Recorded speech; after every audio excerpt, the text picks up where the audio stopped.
So I want to talk to you a little bit about the latest challenge in my watch collection. It has to do with this particular Rolex Daytona that I have right now on my wrist. It's the 116520.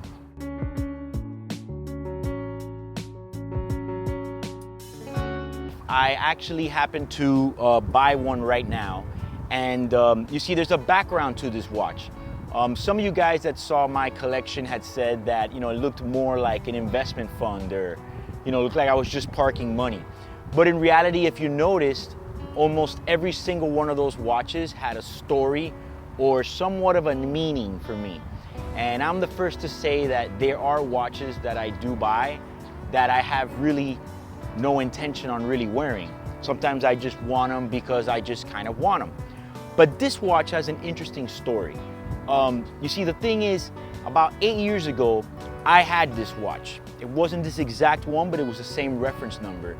And I actually had bought it back then when you can actually pick one up for about $9,000.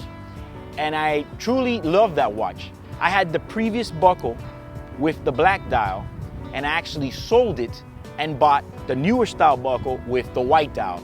Believe it or not, when you have one dial for a while, you kind of then want the other one. I mean, at least for me, that happens.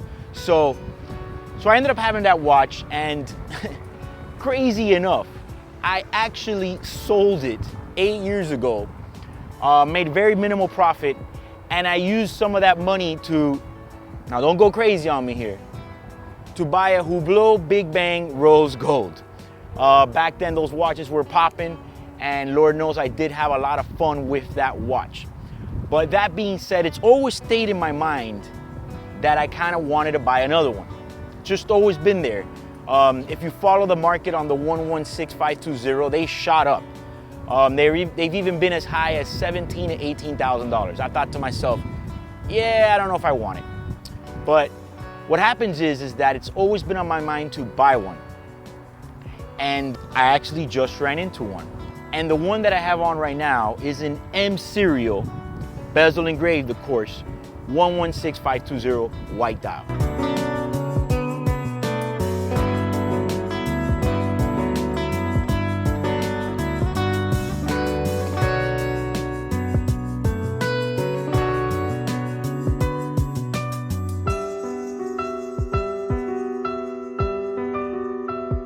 The thing is, I kind of wanted it because I felt like, it would be something good to have with the whole value and maybe increasing and blah, blah, blah. So I was talking with a buddy of mine, which is also in the business as well. And we talk a lot about watches and stuff like that. And what happens is I tell him, I go, interesting enough, I say, hey, he had one on his desk. And I go, if you ever get one at a good price, let me know. I want to buy one. You know what he tells me? He goes, you don't want that watch. I said, what do you mean? He goes, nah, man, you don't want that watch. That watch is not for you. Now, do not get me wrong. This is a badass watch. It's an important watch. And I've always said that everyone should have a steel Daytona in their collection. So do not get me wrong. This is an important piece. What he was trying to tell me was that at the level that I am in my collection, where I've already had one of these before, I already had the ceramic bezel version, I already have a gold one. He says, it just doesn't seem enough of a conversation piece for you, Eric. So he told me that, and I said, man, you know that I buy watches sometimes to not even wear them. And he goes, yeah, but that's not for you. Interesting enough, the following day is when I ran into this one. I bought it. I actually called him and I said, hey, guess what landed on my lap after I put it out to the universe? And he goes, no shit, for real? And he goes, yeah, I still think you should sell it and get a Zenith, which for me, now we're talking. You see, the Zenith Daytonas, that's something that really interests me.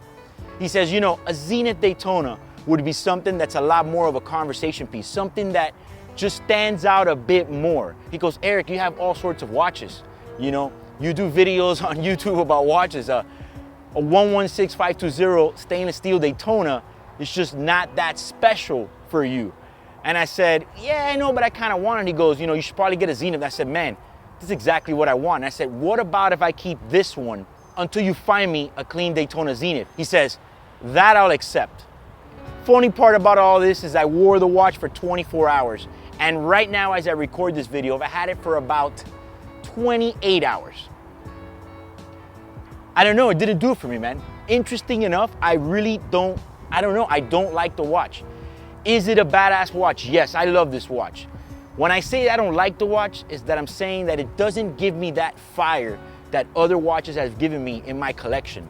Maybe it's because I already had the white dial with the black ceramic bezel, the 116500 Daytona, that perhaps this one just doesn't do it for me.